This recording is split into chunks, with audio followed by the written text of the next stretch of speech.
First question, closing my unused credit cards will improve my FICO score. The answer to that one is false. As we're out there a lot talking on this topic and having discussions with consumers, this is really one of the biggest areas that people are wrong about. They think that if they're not using a credit card, if it's something that's old or has a zero balance, been paid off for a while, they should just go ahead and close it out because it's not going to matter anyway. And actually, this is one of the biggest things that people do that hurt their credit, and they don't really even realize that they're doing it. There's information out there where people say, oh yeah, you can close your old credit cards. That's wrong. It's just flat out wrong. The worst thing you can do is close your old credit cards because what it does is it shrinks the amount of time that the credit scoring model sees that you have credit. When we'll talk about credit scoring factors a little bit later, but you're going to see that it's really important to show that you've had credit for as long as possible. So you don't want to close those old accounts. And now one thing that you will hear is, especially if you've talked with a debt counselor or a credit counselor, they will advise you to, after you've paid off a credit card, to go ahead and close it. Keep in mind, the only reason that they're telling you that is so that you can resist the temptation of running those credit card balances back up. So we don't want to mislead you. It does not improve your credit score by closing an unused credit card. Next question was, asking to increase my credit limit will negatively impact my credit score. And the answer to that one is also false. One of the other factors that we'll talk about is what we call the debt to limit ratio, which is essentially is the amount of credit that you have available to you versus the amount of credit that you have utilized. So by asking to increase your credit limit, that actually can help your credit score because you can increase the spread between the amount of credit that you've used and the amount of credit that's available to you. Right.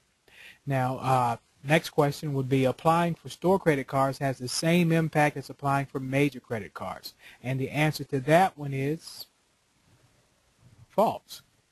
Again, one of the biggest probably areas of lack of knowledge out there is that people don't realize that one of the factors that the credit scoring model looks at is what types of credit that you have. So they look at, do you have major credit cards, Visa, MasterCard, American Express, or Discover, or are you utilizing finance companies, Best Buy, Rooms to Go, Macy's. All these stores have their credit cards that are specific to their store, but they're all done through finance companies. So what the finance companies represent to the credit scoring model is that you're not a good steward of your finances. You're having to use credit to purchase things that you should be able to purchase just using your savings. Now, whether that's right or wrong, fair or unfair, it is what it is. But that's how the credit scoring model looks at that. So you want to make sure that you're cognizant of that fact. And just a quick side story, recently was out shopping and was at Macy's. And the individual behind the counter offered 30% off if you bought that purchase that day with the Macy's card. 30% off, that's a lot. That's a lot of money off. 30% off, that's a nice incentive. Wasn't interested. Okay, well, if you apply, and even if you get declined, still going to give you 15% off. So 15% off if I don't even do anything? Even if you don't get approved, it's still 15% off. Again, wasn't interested because I understand, but because I understand how the system works. But that's the hook.